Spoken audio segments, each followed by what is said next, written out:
Hizi ni kelele za nini? Noma zaidi sana kitoka hewani, basi inakuwa ni Paul Clement Fitzgerald, kelele za ushindi. Inakuwa ni noma zaidi sana. Karibu ndani ya Dr. Njoroge. We mwega.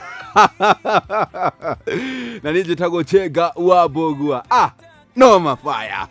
Basi ndani ya Dr. Njoroge utakuwa unaweza kupata kila siku ya Saturday na Tuesday pale.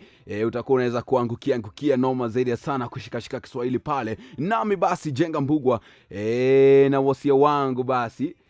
Na kujua basi Kiswahili vijijini ni jinsi ama vipi Kiswahili kimeweza kwenye. Basi tuweze kusoma pamoja. Basi mimi utanipata kwenye Facebook @Brian Njenga, Instagram @Brian Njenga _ and of course TikTok @Brian Njenga _. Inakuaje? Kelele za ushindi tukiweza kushinda ndani ya Dr. Njoroge. Tuende kazi. Hizi ni kelele